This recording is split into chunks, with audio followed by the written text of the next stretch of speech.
Intimate Judaism deals with sensitive topics and uses explicit language. Listener discretion is advised.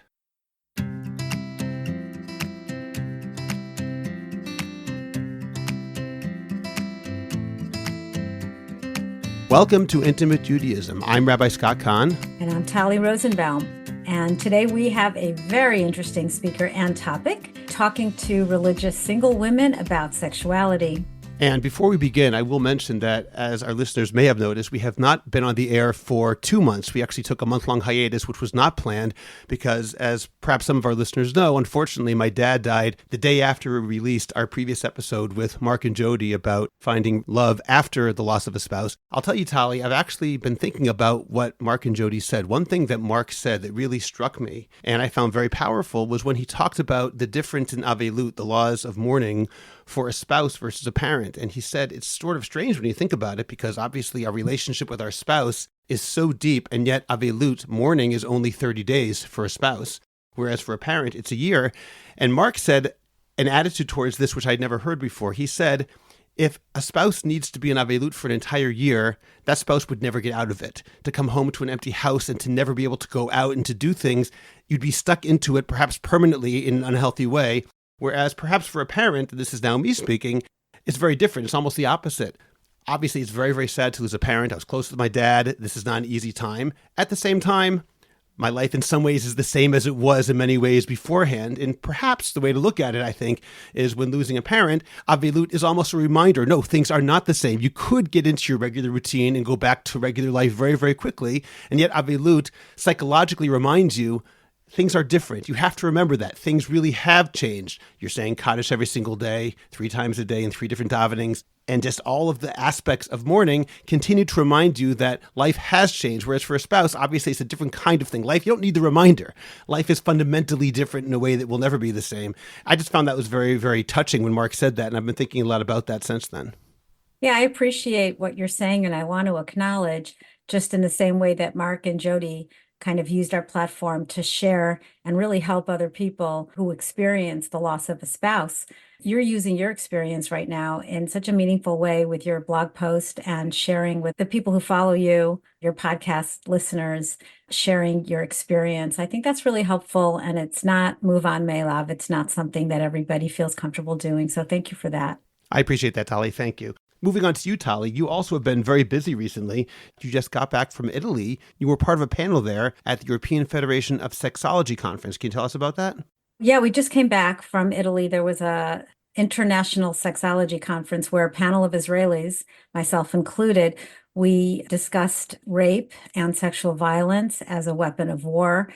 And it was quite a challenge to do that. I gave a talk about trauma and the effects of trauma on connection and intimacy and sexuality. And my colleagues also spoke about sexual violence and its impact on us as a society. And as it was an international conference, and as we expected there to be, there was some pushback against Israel and Zionism. But we felt it was really important to tell our story.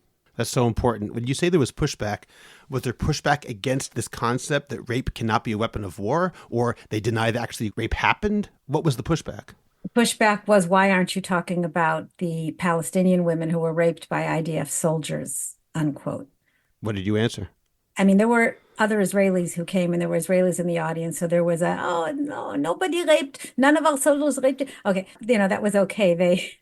They were able to answer that. But I did say something about how when Hamas infiltrated the state of Israel on October 7th, they did not differentiate between Christians and Arabs and Muslims when they captured and murdered human beings. Thank you for doing that as well. One more thing as well. I know you recently were interviewed as part of the Sex Jewish Positions exhibit at the Jewish Museum of Berlin. Yeah, the interview was a while ago, actually. I think that the exhibit is now happening in the Jewish Museum in Berlin. It's called Sex Jewish Positions. And I'd love to go to Berlin to see this. It seems like a really interesting exhibit. As part of the exhibit, I'm not exactly sure how they're doing it, whether it's part of the catalog or whether it's being displayed in some way. As part of the exhibit, an interview was conducted with me on the concepts of sexuality in Judaism. It's online, so I'm happy to link it in the show notes. Okay, great. We're going to get to our interview now. Right before we do that, remember to check out our website, intimatejudaism.com, for the full podcast archive, show notes, a free men's mikveh checklist, and more. Subscribe to Intimate Judaism wherever you get your podcasts. Rate and review, and please leave a comment. Tell people about Intimate Judaism and share the podcast so that we can continue to reach more and more people with these important conversations. I'm now honored to bring in Shayna Goldberg, who is the author of What Do You Really Want? She teaches in the Stella K. Abraham Beit Midrash for Women in Migdal Oz. She is a Yoetzet Halacha, a contributing editor for Drachecha, womenamitzvot.org, and a frequent blogger for the Times of Israel. Shayna lives in Alon Shvut, Israel, with her husband Judah and their 5 children. Shayna, welcome to Intimate Judaism. Hi, thank you. It's so nice to be here with you. Well, Shayna, today we're going to be speaking about single religious women and sexuality. A lot of people might suggest that there isn't much to talk about from a purely halachic perspective. In other words, Jewish law says that women who are not married, like men who are not married, cannot have sex before getting married. And therefore, for a single woman, in speaking about sexuality halachically, the response is, if you're not married, you can't have sex, and therefore the conversation is effectively over. Why is that a wrong attitude? Yeah, it's a great question, and I'm sure a question that a lot of listeners already have just by seeing the title of the podcast. Over the last couple of years, I've done a few podcasts on the topic of Shmirat Nigiyah and navigating sexual desire in the context of relationships, right? The typical dating or engaged couples. And I've done other podcasts on the topic of sexuality and intimacy in marriage. And I've gotten feedback from some listeners that although these topics are great and important, they feel that there's very little out there that directly addresses religious single people and the issues that they face in this area when they're not in a relationship. And they asked if there'd be a way to address that, and they'd be interested in hearing more. So I've been thinking, first of all, about why this might be the case, that there is not a lot out there, not a lot available. And I think it's partly because the phenomenon of large, vibrant communities of older religious single men and women is relatively new. It was more common that people used to live with their parents until they got married. And I think, therefore, it's a topic that historically in our sources didn't get discussed much, and that our rabbis and leaders are honestly still really trying to figure out how to guide us around. And even today, in our current realities of larger numbers of religious singles living together in places such as Katamun or Tel Aviv in Israel or Washington Heights and Upper West Side in America, it's an area that's still largely not talked about and addressed in positive ways in the broader community. Now, on the one hand, this makes a lot of sense, right? Because it's a personal topic, it's very private and it's sensitive. But on the other hand, because it's rarely discussed, it could leave many people feeling alone in their experiences and in their pain. And certainly even more so if they weren't planning on or expecting this stage of life. We still live in a culture that largely presents life as this very neat and straight trajectory, that you go from high school to time in Midrasha or yeshiva or mechina, and then to university, or of course, if you're in Israel, to army, shivut leumi, and then you start dating and you get married. And there's very little, if any, talk about the fact that not everybody might want to get married right away. Even if they want to, not everyone will find a partner immediately or at all. And there could be many years of life where someone's single. And therefore, I think discussion in all areas, professional, social, communal, religious, sexual, about both the potential of these years and also about how to honestly address some of the difficulties of this stage is lacking. And that as a community, we could really benefit from talking about some of these things more openly. Now, the topic that we're going to discuss today, which is specifically about sexuality, with religious women, is not a simple one, as you already, made reference to, Scott. So I'm not coming with answers or solutions. That's the first thing. But I think just giving some air and some space to what I know women are thinking about and feeling already could give language to the challenge and help people feel more seen and understood, and that they're not alone. But it's important for me to say that while I am a teacher of halakha, and I've studied areas of halakha that interface with the challenges of singles and inform my thinking, I do want to emphasize that I'm not here to give a halachic shiur, and that this is not meant to be a halachic conversation about what is okay or not okay. I'm also not a posek, but I think we could share some general ideas and give perspective that I hope will give support. Okay. Also, because I'm a woman and I work most directly with women, I also do not want to claim that I'm speaking here to single men. This discussion is going to be aimed specifically towards religious single women. And while I definitely believe that there are things that I will share that are relevant and applicable also to men, I know there's additional aspects, both personal and halachic, that we're not going to directly address. Okay. One more thing is that I want to say right from the outset that everyone reacts differently to conversations like this. So for some people, a conversation and a discussion along these lines will make them feel seen and validated as they're really doing their best to hold and live, the complicated parts of life. And for other young people who have developed their own personal ways of dealing or coping, listening to something like this conversation may not be right for them. And there also may be other people, as you mentioned, who may be thinking it's inappropriate to even be talking about a topic like this, or others who may be saying, what is there even to say? So I think being attuned to that, and also being attuned to the fact that a woman's age, as well as her perspective on dating and marriage, are also going to be significant factors in how she hears and processes what will be shared here. So obviously not all religious single women are in the same situation. A single woman who's interested in marriage, who's set up a lot, or who in general feels hopeful that she's going to be married soon, is in a very, very different headspace than a woman who doesn't feel that same degree of hope that she'll be married soon, or maybe that she'll be married at all, or a woman who's questioning if she even wants to be married. So different parts of this conversation will be good for different people in different ways. And if it's definitely important for somebody who's listening to be attuned to themselves. And I know that the three of us only want to be helpful and not cause harm in any way. And I'm really sitting here, with that nervous feeling that I hope God gives us the right words to be able to express these ideas, and also with a lot of humility, because especially as three married people who are talking about this and not at this stage ourselves, even if we talk to people who are, it's very important to understand that we ourselves are not in the thick of it right now. Yeah, I really appreciate the empathy and sensitivity that you are already bringing in to the conversation. First of all, for Intimate Judaism, this is our bread and butter. This is what we talk about. We talk about these potential conflicts between mental health and sexual health, and the kind of commitment to leading a life of halakha and of Torah and of values. It's actually not such a, I would say, shocking stance to say, why talk about sexuality and religious single women? What is there to talk about? And the truth is that even the question in a way can be activating, because just to kind of put in a perspective of sexuality doesn't begin with the first sexual experience, but sexuality is part of the sense of self. It's part of our developmental process. We are sexual human beings from before infancy.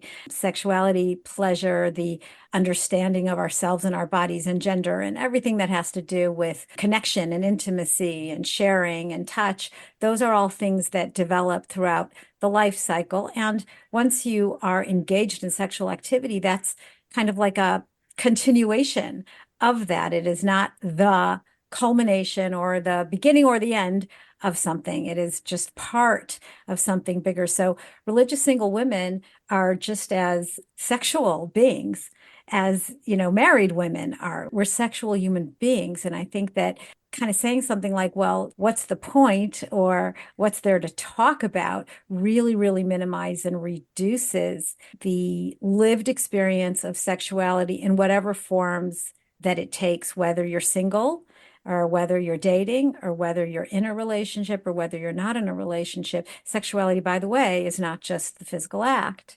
It's also desire. It's also longing. It's also feeling part of something or not feeling part of something. So I wanted to put that out there to kind of emphasize how important and how relevant the conversation really is.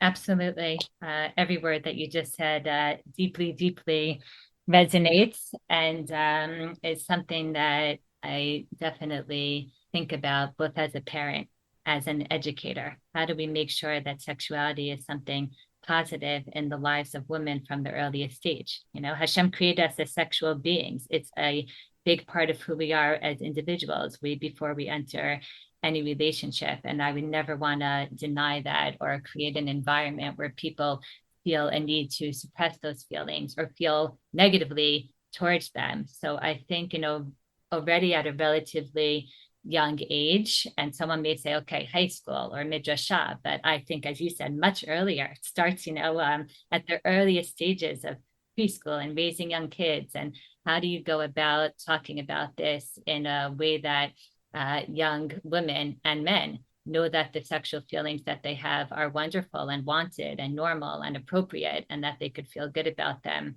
and embrace them.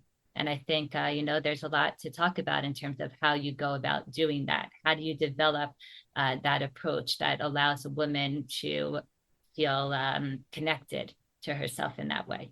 So let's ask about that in particular. What is your specific approach? Because obviously it's very individualized. And I'll add to that, Shayna, do you have a different, or do you think there should be a different approach when speaking to people who are Torah observant or people who are not Torah observant when talking about single women and sexuality?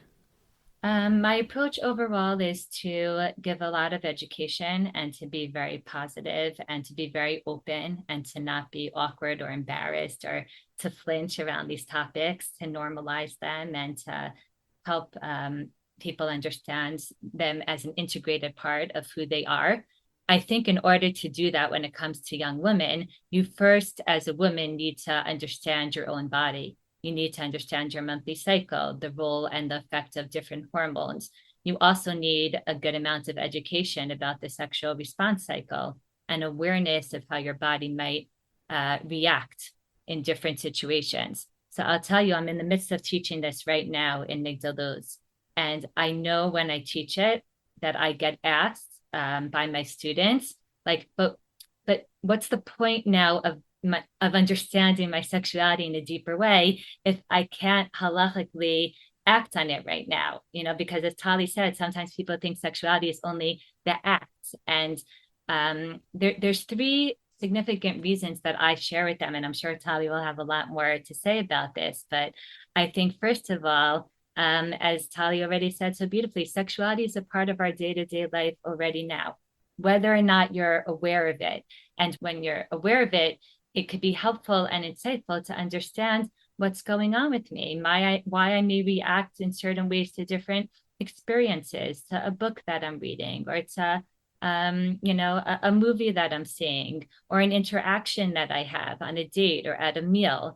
And even learning to notice when I feel more or less arousal or desire, when I feel more or less physical energy or creative juices, and if that's correlated in any way to my monthly cycle. So I think it's just, first of all, grounding in terms of like awareness and my day-to-day life. Second, I think it helps us understand and develop a positive and healthy attitude that is connected also to a Torah approach. When you ask, do I think that the education is different when it comes to observant people? I think we could talk about all the same things and also connect it to Torah sources or to positivity that we see in our psukim and in Chazal around this. And then that helps people feel that I don't have like my religious self and my sexual self that maybe the Torah has nothing to say about, or it's really not okay to feel this way as an observant person. It allows people to feel, again, more integrated, and also to imagine like how one day this also may be expressed at a future point through actions in a relationship, in a marriage. And that's a perspective that I find, especially teaching Kalot, is not something that's easily and smoothly developed overnight. We live in a culture that's saturated with sexuality. The messages aren't always healthy. And to be able to give a Torah perspective that is, again, healthy and positive, but also very open, helps people in their current lives and also helps prepare them for future relationships if they're headed in that direction. And one other thing that I'll share very practically is that when we understand ourselves and our sexuality better, we could also sometimes find things that help us proactively release some of the energies and some of the tensions that people may be feeling. So this could be something like movement, whether it's high energy like exercise or Zumba or dance or a good run, or something more relaxing like yoga or Pilates. It could be romantic books or movies. And I'm not talking about things that are explicitly sexual. I'm not talking right now about pornography. I'm talking just about uh, resources that could help us develop and relate to these feelings in ways that feel positive and good. I think emotional support, when we have awareness, we could talk to people in constructive ways about how we feel. We could invest in various interests that we find to be fulfilling. And even physical support, which is not sexual in nature, but hugs from friends and family, or a massage, that I go to from a professional, or even just a good massage that I give myself. All of these things are things that could be soothing when somebody is experiencing high levels of, energy or tension in the sexual realm. And when they're not aware of what that is, or they don't have words, or they don't think that there's anything to do with it. So it could lead to unnecessary frustration, that I think talking about this, especially in a Torah context and in a positive way, could be very beneficial. Totally. I'm very moved by it because it's a real acknowledgement. You didn't say this in words, but it has the potential to heal shame around the idea of being sexual, of being aroused, of wanting, of having desire. And it normalizes it and it integrates it with the other parts. It recognizes the conflict around it. It offers alternatives. So I think that it's almost, I would say, a novel approach in a way, because I don't think that this stuff has been happening. I know that when Naomi Grummet did her study a long time ago, even before she began the Eden Center, looking at single religious women and single religious men, and looking at the differences in the cultural messages that they received. Men talked about receiving the message that, yes, it's normal to be sexual, and, you just have to, it's hard, and, you have to wait till you're married and blah, blah. And the women didn't really receive any of those kind of messages. They really weren't mirrored in any way as being sexual beings, almost as if being a religious woman meant kind of denying that you're a sexual being, that you're kind of afraid of having sex or nervous about it. And this is a shift into, no, this is true for men and for women. And we want to be able to recognize that being single and not having a partner is difficult. And not only is it difficult physically, not having the actual physical touch and having that body hunger, and, yes, massage is a great idea and all that, but also emotionally, which is what I think really a lot of young women long for. They're not thinking about having sexual intercourse as much as they're thinking about what it would feel like to be cuddled with and hugged, and to put my head on his shoulder, or any guy's shoulder if there isn't a he happening at the moment. So that's great to hear. Yeah, and I'll just add to that when I teach the sexual response cycle in Migdal Oz, these are 18, 19, 20-year-old young women. First of all, I can't believe that there's no biology. In Israel, there's no biology. So for a lot of them, this is their first educational venue where they're hearing anything on this. And afterwards, oftentimes the overwhelming feeling is one of gratitude, of thank you for giving us the words to understand what we experience and what we couldn't express, because nobody ever spoke to us about being sexual beings, and nobody ever acknowledged that. And it's always, the guys, the men, or whatever. And then there's women who feel like either this doesn't apply to them, or if they know that it does apply to them, then something must be wrong with them, that they feel that way. So yes, very much so. So I'd like to take it from there. And actually, the next question, Shayna, I'd like to throw it to both you and Tali, because I'm curious about your own experiences in talking about sexuality with young women who've reached their mid-20s or older. And obviously, there's no particular answer. It's more about experience. But I'm curious what you have found to be young women's relationship with their own sexuality. So there's definitely a spectrum, as I'm sure everyone could imagine, of how women experience their own sexuality. And at different ages and stages of being single, the experience also continues to evolve. So I'll share a few things that I hear, because they're definitely all real and all legitimate. So on the one hand, there are some women who don't feel like this is a big issue in their lives. And I want to give space, to those women, because it could be that they're barely aware of their sexuality in a real way until they're in a more serious relationship. It could be that they're aware of their sexuality, but they're laid back people in general and things just don't get to them much. It could be they have a lot of fulfillment in other areas and they're just very busy, like running from thing to thing. So maybe their thoughts around their sexuality don't take up a lot of space and it's not something that really weighs on them. And all of this could really be okay. As I said earlier, I don't think there's one way to cope or manage this stage of life. But sometimes what I see is that that same type of woman could be left wondering if maybe there is an approach that would be most beneficial for who she is. So she may be thinking like, okay, is it fine that I'm just like okay with this and I should just accept that? Or should I be trying to understand myself more in this area and it's not okay that like it's not bothering me? And then she'll ask like, well, I don't even know what it means to understand myself more in this area, or how exactly should I be doing that? And if I do that, by the way, will there be a price? Like if I dig deeper and I discover, something about myself that maybe was more closed until now, will there be a price to that? Because on the one hand, maybe I'll benefit from developing more of a connection to my body, more understanding of physical reactions and what sensations are more or less pleasant. But maybe on the other hand, there'll be more frustration or a sense of something that's not fulfilled. But on the other hand, maybe she knows that maybe that could still be good for her, especially in terms of future dating relationships and enhancing her ability to, kind of connect in that way. So I would say that, I guess that's one side of the spectrum. And on the other side of the spectrum are women who are very aware of their sexuality. They're in touch with their bodies. They know how their bodies respond in different situations to different stimuli. They know when they're physically aroused. They're aware and they're present in that. And they feel that the sexual energy that they experience could be wonderful, that it's a life force, it's energizing, it's gives them a certain amount of vitality and creativity. And yet it could be difficult to manage and to know how to channel when you're religiously observant and there's not a natural outlet. And sometimes when I've spoken to these women over the years, women who from early ages experience strong desire and urges, those are women who sometimes, exactly as Tali said before, are walking around with a feeling like something's not normal about me.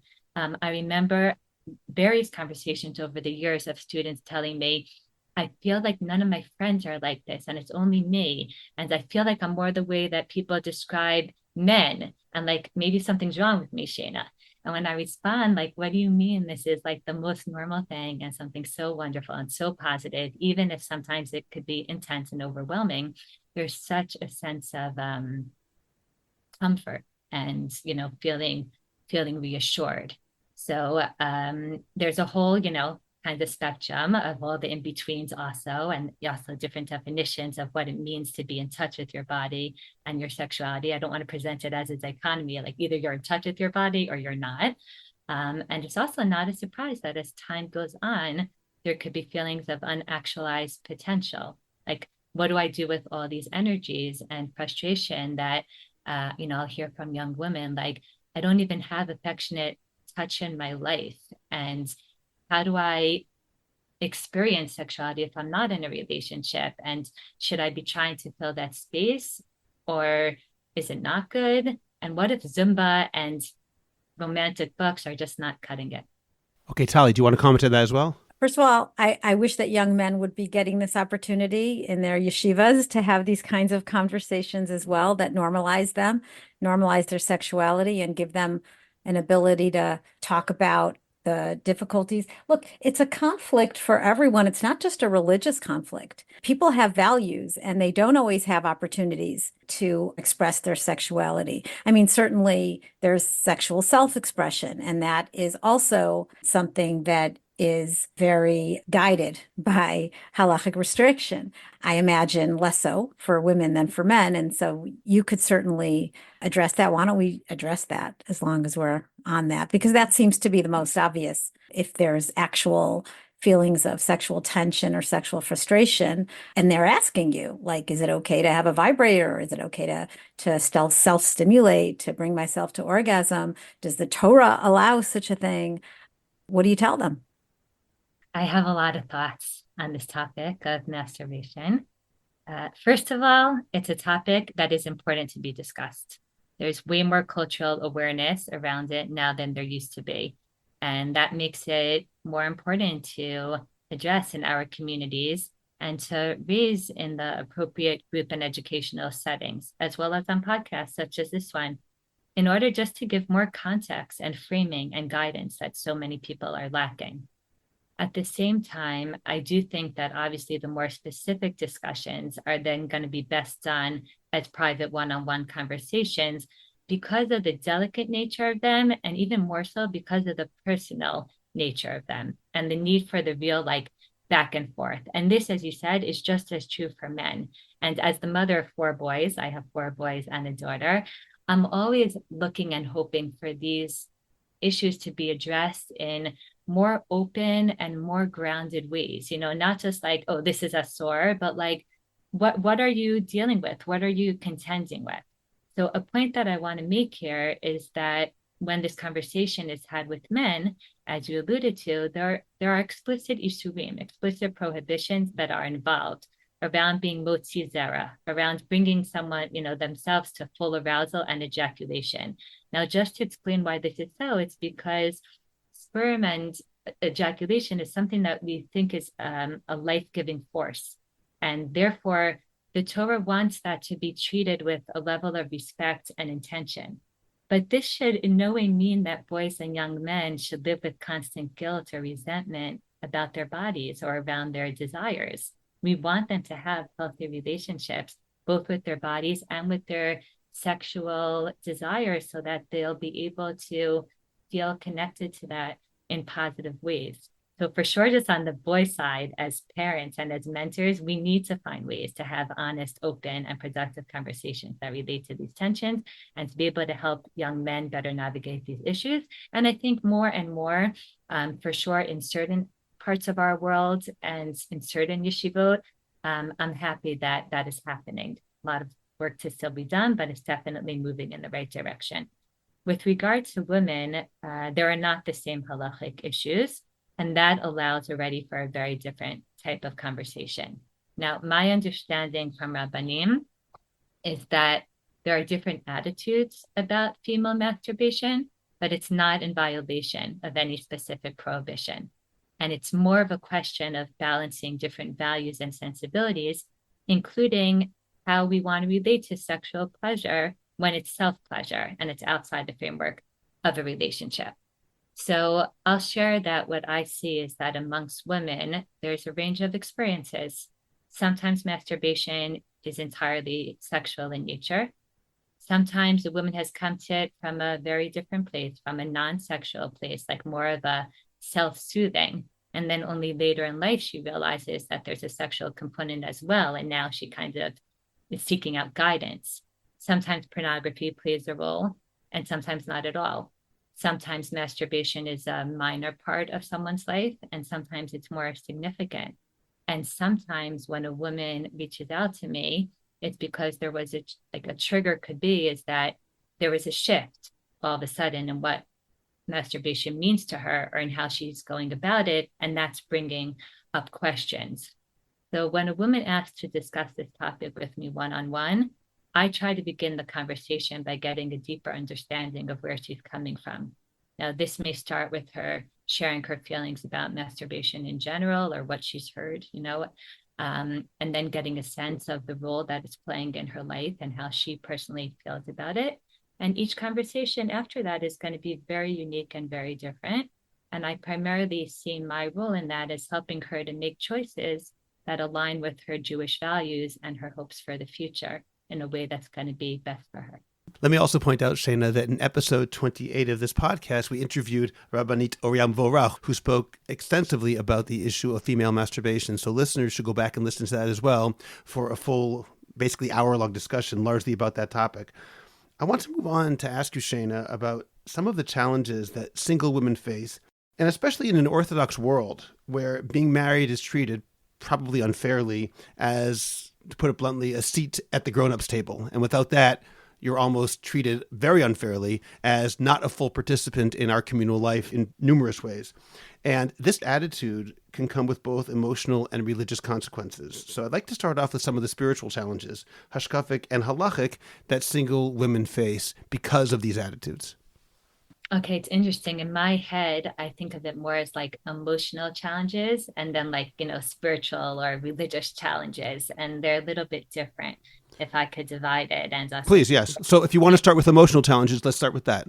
Okay, so emotionally, I'll start, I guess, with something that you already just mentioned, which is there's a loneliness in the experience of being single because of what you said, that maybe someone's not treated like a full blown member of the community and a full grown, adult.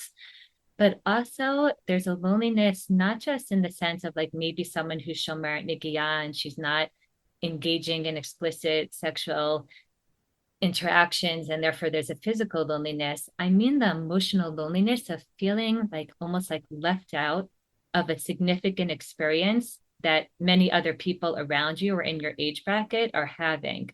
Again, not just in the sense of like I'm missing out physically, but that I'm lacking a certain understanding of the world, of the opposite sex, of married life.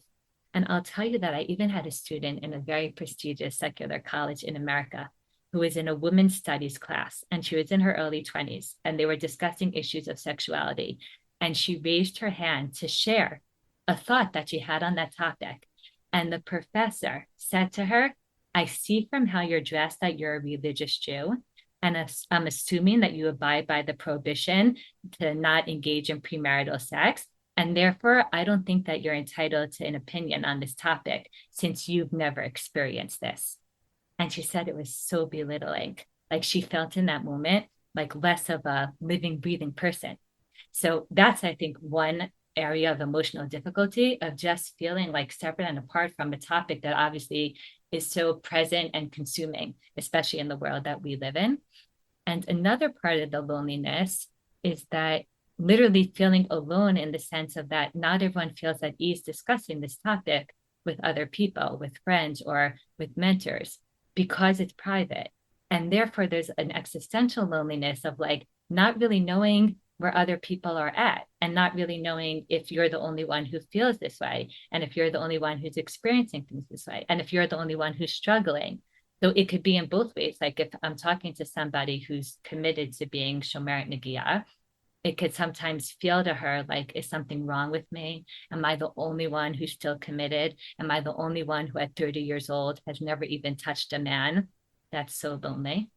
And if it's somebody who's not fully shomer nigiya or she's fully sexually active, she may not feel comfortable necessarily reaching out to anyone for advice in any kind of way because she feels like I'm not okay in the choices that I've made. And maybe she doesn't feel regret emotionally about the choices that she made, but she feels almost like now she has no resources of people to discuss things that are still on her mind, both in terms of information that she needs or even guidance. There's a lot of guidance that she's still seeking out, but she's just kind of left alone with all of that. So emotionally, I think the loneliness in all its different shapes and forms is what I hear most about.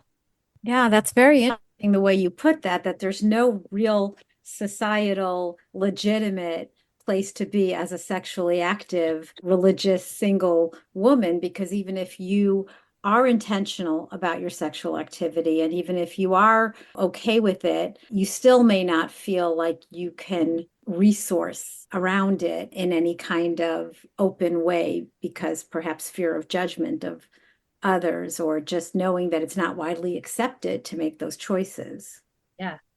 And I think that's why when somebody shares these emotions with me, beyond the courage that I know that it takes, I want to give a lot of validation to acknowledge the loneliness, the frustration, the feeling sometimes of being trapped, the feeling of like what the Torah says, lo tov hayod adam levado. It's like a deep existential feeling of like sometimes just feeling that doesn't feel good to be on my own in this, in all different kinds of ways. And I never, ever want to minimize the challenge. There's no magic wand here. There's no easy solution. But over time, I'll tell you, like, I've collected perspectives that I do find sometimes can help lower the volume of the intensity of this pain. I'll share quickly two things. Ironically, one is the idea of letting yourself really feel the pain that you have, which is the opposite of what people think, because they think like that pain doesn't feel good, that loneliness or that physical pain, and I need to kind of like push it away. But especially through experiences I've had with somatic therapy techniques, or the idea of, you know what, you could actually identify in your body where you feel the pain most, and you could pay attention to it and you could give it shape and form. Sometimes that helps almost in a way, like, I guess I want to use the word contain it a little bit. So it's not like just overwhelming, you know. So if I say to young women, and I'm very careful because I'm not a therapist and I don't want to be in that role. So I don't like talk it out with her, but I just say, you know, I've learned over time that sometimes in all different areas, not just in this area, but with all different kinds of challenging emotions, like pay attention. Like, is there a specific place that you feel it in your body? Is it like knots in your stomach, or a weight on your shoulder, or a tightening in your chest, or a headache or something like that? Because if you could give it shape and form, you know, if you could say like, wow, I feel like I have 10 bricks on my shoulders when I'm in pain. So maybe you could kind of like imagine removing one of those bricks. Or if there's like a big knot in your stomach, you could loosen it a little bit. Now, this isn't going to make it go away. Again, we don't have a solution here, but it does give people kohot and energy in terms of being able to a little bit like contain it or ease it. And the other thing is just knowing and always like kind of reaffirming to them that the tough feelings, they come in waves, meaning, and you could let that wave peak. Like, don't be afraid. Let it peak, because after that pain peaks and you cry it out, or you let all that anger out, or whatever it is, it usually lessens. And just knowing that not at every moment is it going to feel as awful and as tough as it feels right now gives a little bit, again, of like air and breathing room. And there's also going to be decision making as well. You know, not this is too overwhelmingly painful, and, you know, somatic experiencing it isn't going to be enough for me. I'm actually recognizing that the denial is affecting my mental health in a way that perhaps I'd like to choose intentionally to, as you said before, not be Shomer Negia. And that is definitely a not unpopular choice amongst modern Orthodox couples, and sometimes not only modern. And so what we've spoken about in this podcast, when we've spoken about Shmirat Negia, is kind of like halacha as a ground, as Scott likes to say, because he likes to quote Rav Soloveitchik a lot, there being a ground, but then there's also kind of like ethics around sexuality, the idea of boundaries and consent and intention and respect and shared values and not ever exploiting and, you know, staying present. And what I have heard, and I think I might have heard it on a podcast that you were on, is the idea that boundaries don't work.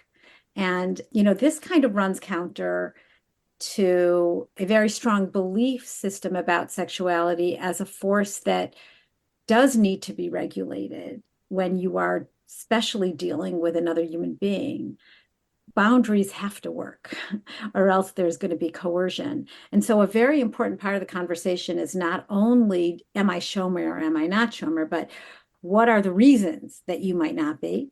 And certainly if because he wants to, and he, you know, those kind of things are going to be important to kind of pick out, because you have a right, you have an autonomous right to choose to be Shomer if you're, you know, but if it's like too hard for me and I really need the touch and I can't connect without it, and I feel that deep sense of, and it's awkward, like, frankly, it's awkward to have this emotional intimacy and just to keep this distance all the time. And by the way, a lot of couples don't manage to keep it. It's hard to keep. But this idea of the slippery slope, I was hoping that you could address that, because I don't find that to be a particularly positive way to educate about sexuality, that it's not something you can, if it's not something you can control, then it's not something you can control when you're married either. So that's a little bit of an issue that I wanted to raise. I couldn't agree more.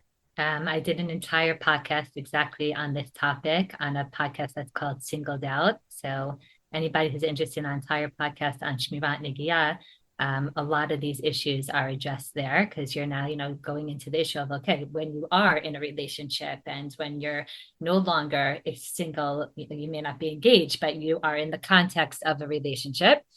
And I very much agree with everything that you said. That's part of the black and white educational messages sometimes that we need to be adjusting and changing, because if you make it like either you're in or you're out, either you're shomer negiah or you're not. So then the minute that someone's not, it's like as if there's no choices now to be made, as if there's no decision still to be grappled with, as if there's no boundaries. And I much more am in a language of owning your decisions and being very honest about what drove you to them and thinking intentionally and still having boundaries and being very aware and reflective about the decisions that you make. And I talk a lot about that in that podcast. I think, if I take your question and connect it now also to what Scott was asking about the halachic issues that women grapple with, I think it's this. And I want to give a little bit more language to it. And I think the first thing that you're describing here is like a real tension that religious people are going to feel between their halachic commitments and values and sensibilities and even wants, and other really strong feelings that are just as true and just as real to them. And I always refer back to the lyrics of the opening song of the Israeli TV show Srugim. I don't know if either of you watched that show, but I think it was released in like 2010, 2011, about older single men and women living in Katamon. And the opening words of the song are Ani rodecha achar chukecha, that on the one hand, I am pursuing your laws. I believe in this lifestyle. I'm passionate about it. Michad, that's on the one side. Mi'idach shukati oti rodefet. On the other hand, my passions are pursuing me, and I'm in this turmoil. And then the song goes on in the refrain to say, Echa evrach, ech lo efneh, like, where am I supposed to flee to? Like, where should I turn? And then I love these words because I'm in this tension of bein emet le'emet. I'm between two things that feel true to me. Bein halacha le'maaseh, between what the halacha tells me and like the maaseh reality of what I am experiencing. Bein hayamim hahim lezman hazeh, between a halacha that was originally written, in a time where maybe these things didn't feel as charged, to hazman hazeh, when kind of all around me, being haniftar l'niglad, between what's hidden and private and personal and what's kind of out there in the open, and bein halam haba l'olam hazeh, between like what people tell us is going to bring us to the next world and between what I'm feeling right now in olam hazeh. All of that is the tension that is very, very real. The feeling that like, it's not that I don't want to be committed and it's not that I don't want to be observant, but on the other hand, like this is also a very real part of myself. And what do I do when I'm trying to hold two things that are precious to me and that I care about, meaning, and that I believe in, and I'm having trouble with that. And along with that comes what you said earlier, Tali, feelings of guilt and feelings of shame. If someone is struggling with being the shomer negiah, the song also talks about being bush v'nichlam, being really embarrassed and feeling overwhelmed by shame and feeling like, how could I stand before you? And definitely in conversations, women have shared with me things like, the guilt that they feel or how much their head hurts from thinking about what's the place of my personal happiness versus God's will, or struggling with the sense that sometimes it feels to them like their entire sense of spirituality can be affected by this. Like they feel like, how do I have a right to stand before God and daven and talk to him if I'm not able to have integrity to his law? Like my relationship feels off. And also anger. like sometimes real anger, either at the pain and the sadness that someone feels like the halakha is causing. Okay, and I just want to say on that in this context, sometimes I'll hear along the lines of boundaries, someone suggests that because halakha was formulated in a different time, when people went straight from their parents' house to building a home with their spouse and there was no in-between stage, the halakha obviously like isn't relevant today and we need to change it and we need to make it, adaptable to our current realities. And what I always find myself coming back to is that the thing is that even if someone would come right now and say, okay, above a certain age, halachic restrictions on sexual interactions are going to be removed. We have a solid premise in Judaism that the sexual physical relationship is meant to be experienced within the context of a marriage relationship.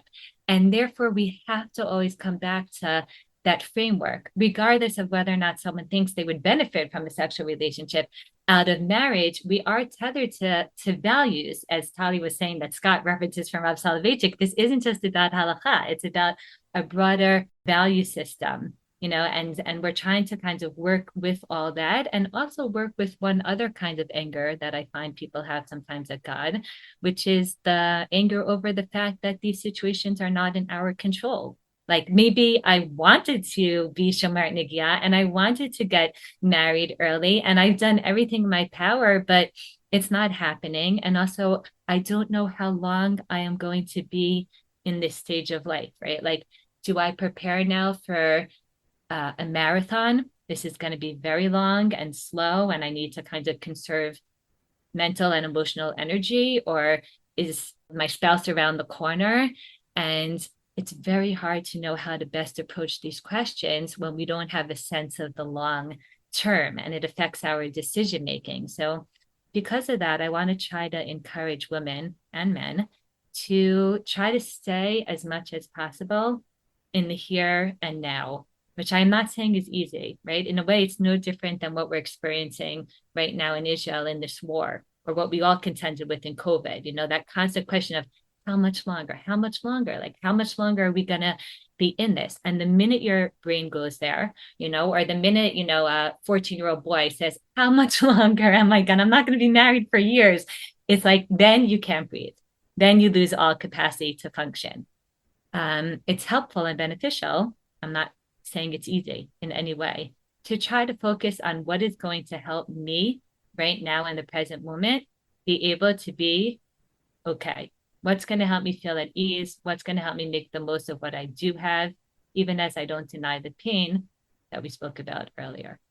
Thank you for that, Shayna. I actually have a couple questions. I'd like to open up with a question about guilt, because you mentioned acknowledging the importance of guilt. At the same time, I'm wondering how we address that. If someone feels guilty, sometimes that guilt does come from an inappropriate emotional place. But very often, and I found this also as a Chatan teacher, I found this when I was teaching in yeshiva, that it can sometimes come from our texts themselves. You mentioned before, for example, male masturbation and the positive strides we've taken in teaching it in a more positive way. That, I think, is great. I also have to acknowledge that the negative attitude, the guilt and shame, fire and brimstone attitude, sometimes is derived from our texts themselves. To give an example, the Kitzur Shulchan Aruch by Rav Shlomo Gansfried, which was written about 160 years ago, has a very strong and disturbing description of how bad it is for someone to masturbate, describing it essentially as the worst thing you can possibly do. So I'm wondering how you would deal with guilt that doesn't arise from necessarily a bad emotional place, but from the texts that we revere themselves. I very much understand your question. And again, as a mother of young men, something that I think about and discuss openly with my boys.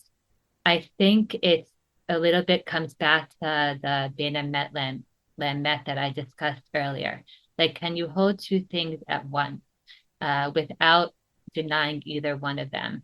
Can you say that the halakha has kind of like an ideal construct that maybe it's hoping that we could strive for and aspire for, and that's true, and that there's a reason behind it, and that there's a value there. It's not just, to make your life miserable. And on the other hand, can we say that we're human and that we are not perfect, and that the halacha knows that there's not going to be an 100% success rate, and that therefore within that I can make intentional choices and kind of live with that tension. Like that both could be true. Like there could be like I could be moving in a certain direction in terms of my aspirations, and I could be working on my boundaries and working on how I um, think of something, and at the same time also accept the fact that it's okay that I don't have 100% success, but I'm trying my best and I'm making good decisions all along the way that are intentional. I try to live in that space. It's not easy to live in that space of tension, because it would be easier to just try to imagine that we could be all of one thing. And then there wouldn't be tension. I'm just going to be 100%, perfect and not fall to this at any time, or not make a decision that someone may think isn't okay, except that it's unlikely that that's going to happen. So then when people can't deal with that, so they go to like, forget it, I'm giving this all up. I can't live like this. And then we go back to the place that Tali said of no boundaries. How do we stay in that middle space where there's like, a healthy perspective and aspiration without a shame and guilt that's paralyzing? Okay. And my second question on that, Shayna, is something that you mentioned before in terms of trying to bring these two worlds together, those two truths that are conflicting with each other. I'll quote something I read many years ago, which stayed with me. It's sort of a funny line where a father said to his son, "Do not punch. And if you do punch, punch hard." And sometimes that's how we have to live our lives. I think that often is the case for many people when they learn in yeshiva or seminary that, as they probably understood, they can't have sex with somebody before going to the mikveh. I don't know if you're willing to answer this question, but this is a major issue in Israel in particular because of certain laws that were on the books and now are off the books. If a couple comes, or a woman comes to a young woman who's not married, but she wants to go to the mikveh because she is engaging in premarital intercourse, even though she understands that the halacha does not allow that, would you advise her go to the mikveh, or would you just say, I can't talk about that? Such sensitive topics. I kind of try to walk a very fine line of saying, listen, as a institution, we can't give a stamp of approval in any way. Like we can't come out and say if someone is already engaging in sex outside of a relationship, that she should use the mikvah, because there are a lot of sources about and a lot of discussion about, and whether it's because we're going to legitimize something that is not okay. It's like I always think of it as like the debate in public schools about whether or not you should be distributing condoms. Like on the one hand, students are engaging in sexual relationships, better that they do it in a healthy, safer way. On the other hand, can the principal stand, in the lobby and give out condoms as if like where? So there's an issue sometimes of legitimizing something in formal ways. On the other hand, I'll say to that young woman, if you're asking me, is it better halachically, if someone's already engaged in this, for them to keep the laws of nida and use the mikvah, whatever? Of course it's better halachically, because you won't be a nida de oraita. But it's not that I could, say to her, gezinta hey, and that's wonderful or whatever.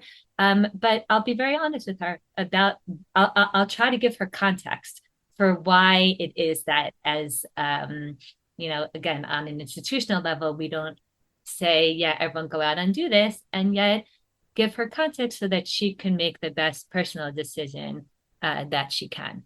Try to be direct about that. Okay. Thank you for walking that fine line. I mean, I think that this has been a really fascinating conversation. I really appreciate it. If we zoom out for a minute, I think we can acknowledge that, I have a foot in the sexual health world, I have a foot in the Orthodox world, and I straddle those worlds, and they are seen to often be really in direct conflict with one another, which is something I always talk about, is the integration of the sexual and the spiritual self, and the need to really have a lot of respect for the value system. We can't talk about sexuality without talking about sexual values, including religious values. Sexual health would, likely see the restrictions on masturbation and the restrictions on premarital sex to be fundamentally negative to the development of sexual health and of mental health, especially over a long period. And so I definitely want to acknowledge that. And I think that the modifying force in that is that the more your spiritual beliefs are strong and the more you really have this identity of commitment, the less likely it's going to interfere with your mental health. But the more conflict you have about it, the more you feel oppressed by it, the more you feel abused by it, you might be better off embracing and accepting the part of you that can't provide that commitment. And that might be one way of being able to integrate yourself into a believing, committed Jew, but also somebody who isn't going to be able to commit to that. That's just too hard. It's too much. It doesn't feel natural. It feels like it might hurt me. It just might hurt my mental health.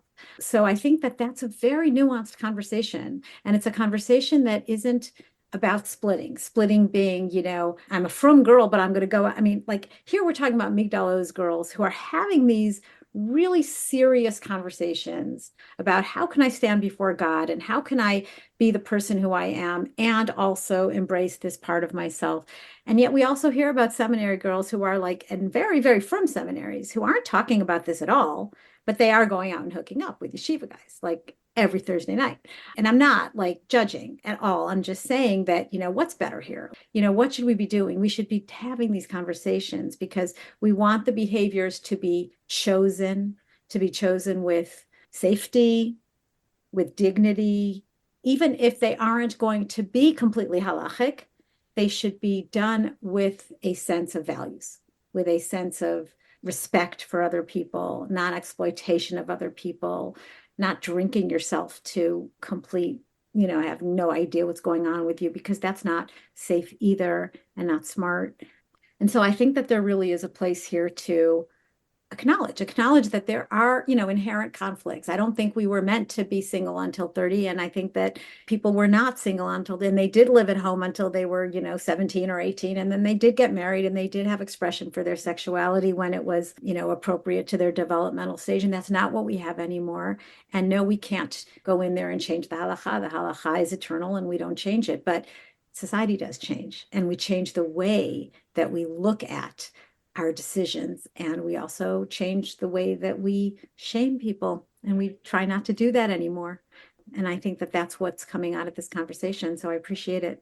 Yes, I really agree with the approach that you're taking. I would so much rather talk to someone who comes with self-awareness and says, listen, I'm struggling in this area, but this is the intentional decision that I made.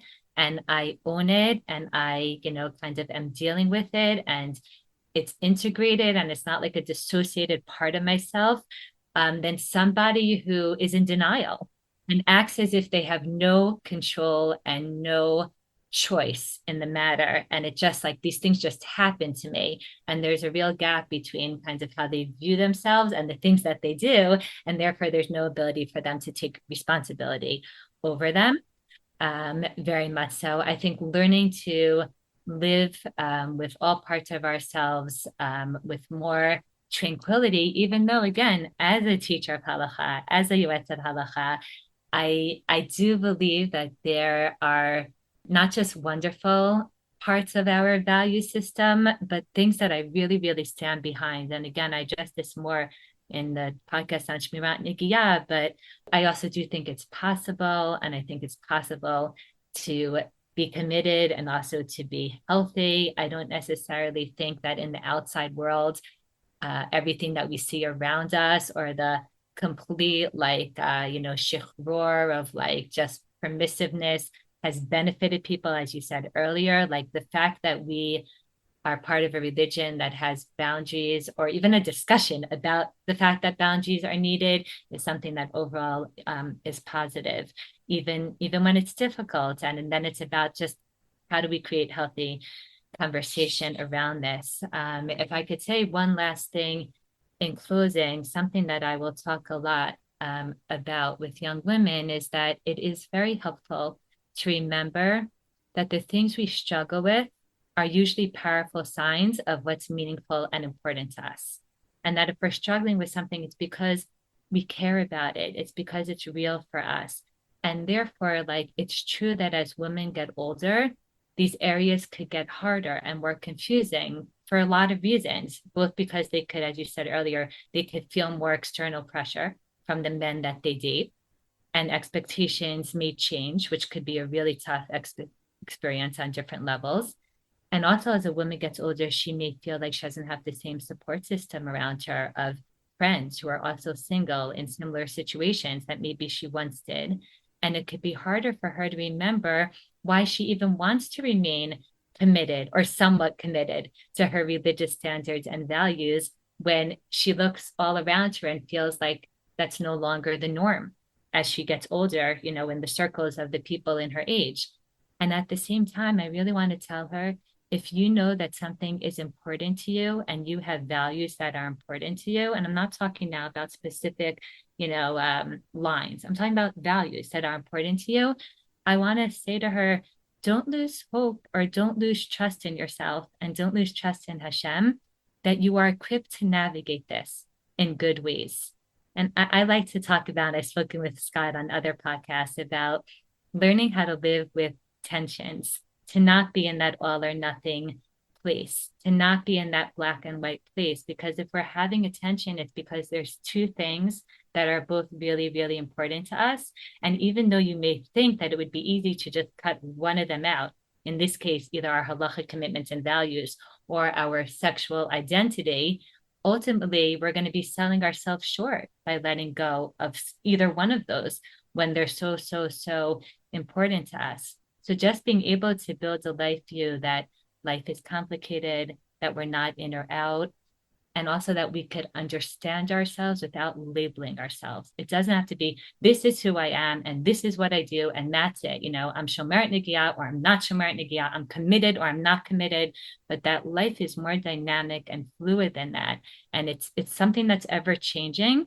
I think if we can not lose sight of that, it would benefit all of us in all areas of life to navigate the different things that are important.